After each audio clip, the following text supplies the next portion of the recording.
અખિલ વિશ્વ ગાયત્રી પરિવાર ગાયત્રી તીર્થ શાંતિકુંજ હરિદ્વાર દ્વારા આયોજિત જ્યોતિ કળશ રથયાત્રાનું આજરોજ મંડાલી નવાનું પાદર અને માકડી રેનેશ મેધા વિદ્યાલયમાં આગમન થયું। આજે સવારે 8 કલાકે જ્યોતિ કળશ દાતા તાલુકાના મંડાલી ગામે પહોંચ્યો તો જ્યાં ગ્રામજનોએ આરતી અને દર્શનનો લાવો લીધો। ત્યારબાદ જ્ઞાનાશ્રમમાં બેઠક કરી જ્યોતિ કળશ યાત્રા વિશે માહિતી આપવામાં આવી તેમજ પ્રસાદ આપવામાં આવ્યો। મંડાલી બાદ કળશ યાત્રા નવાના પાદર ગામે પહોંચી જ્યાં ગ્રામજનો દ્વારા પૂજન આરતી બાદ કુલ 60 જેટલા ખેડૂતોને કલમી આંબાના વૃક્ષોનું વિતરણ કરવામાં આવ્યું। ભવિષ્યમાં ખેડૂતો ફળમાંથી આવક પણ મેળવી શકે અને પર્યાવરણનું જતન પણ થાય તેવા આશય સાથે વૃક્ષ વિતરણ કરવામાં આવ્યું। આ ઉપરાંત ગાયત્રી રથનું રીએનએચ મેધા વિદ્યાલય માકડીના પ્રાંગણમાં પણ આગમન થયું હતું જ્યાં શાળાના તમામ વિદ્યાર્થીઓ વતી શાળાની દીકરીઓએ ગાયત્રી રથનું પૂજન અને આરતી કરી। ગાયત્રી શક્તિપીઠ હરિદ્વારથી પધારેલ મહેમાન શ્રી દ્વારા બાળકોને સંસ્કાર સિંચનની પ્રેરક વાતો કરવામાં આવી।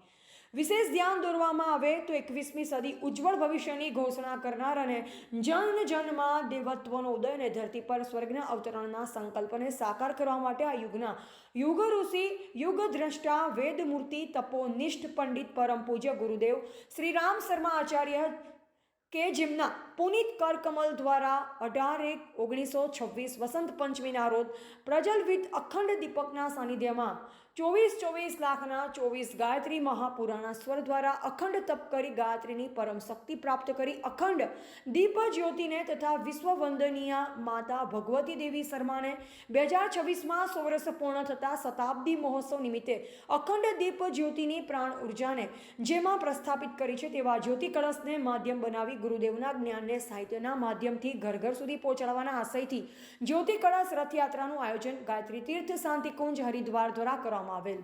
જે રથયાત્રા 2024થી 2026 સુધી ભારત વર્ષના અલગ અલગ સ્થાનોમાં જ્ઞાનના પ્રચાર પ્રસારના માધ્યમથી જ્ઞાનની જ્યોતિ પ્રગટાવવાનું કાર્ય કરશે। આ જ્યોતિ રથનો પ્રારંભ તારીખ 9/4/2024 મંગળવારના દિવસે ભારત વર્ષમાં પ્રથમ સ્થાપિત ગાયત્રી શક્તિપીઠ શામળાજી ચાલો અખિલ વિશ્વ ગાયત્રી પરિવાર શાંતિકુંજ હરિદ્વાર દ્વારા આજે જ્યોતિ કલશ યાત્રાનો 114મો દિવસ છે અને મંડાલી ગામની અંદર જ્યોતિ કલશ યાત્રાનો પ્રવેશ થયો છે। જ્યોતિ કલશ યાત્રા પરમ પૂજ્ય ગુરુદેવના 24 વર્ષ સુધી જે અનુષ્ઠાન કર્યા છે તપ કર્યું છે એ અનુસંધાને આજે વિશ્વના કલ્યાણ માટે વિશ્વની અંદર સારા વિચારોનું પરિવર્તન આવે અને વિશ્વની અંદર મનુષ્યમાં દેવત્વનો ઉદય અને ધરતી પર સ્વર્ગનું વાતાવરણ પેદા થાય અને નાની વાતોને શ્રેષ્ઠતા તરફ લઈ જાય, ધર્મને જાણે, લોકો આપણા વિચારોને જાણે, વિચારોમાં પરિવર્તન આવે અને એના માટે એક વિશ્વ કલ્યાણના અર્થે આ રથયાત્રા નીકળી રહી છે અને આખા ગુજરાતની અંદર એ રથયાત્રા ફરવાની છે અને પરમ પૂજ્ય ગુરુદેવના સદવિચારો દેવત્વ મનુષ્યમાં પેદા થાય, મનુષ્ય એ શ્રેષ્ઠ બને, સુખ દુઃખનો ભાગીદાર બને, સ્વચ્છ ગામ બને, આદર્શ ગામ બને, બાળકોમાં સંસ્કાર પેદા થાય અને એ રીતે વિશ્વ એક કલ્યાણ માર્ગે જાય, આપણો ભારત દેશ ફરીથી વિશ્વગુરુ બને એના માટેની આજે કળશ યાત્રા નીકળી છે। એના માટે શાંતિકુંજ હરિદ્વાર દ્વારા અમે આ કાર્ય મોટું કરી રહ્યા છીએ। જય ગુરુ। રિપોર્ટર પિયુષ પ્રજાપતિ દાંતા।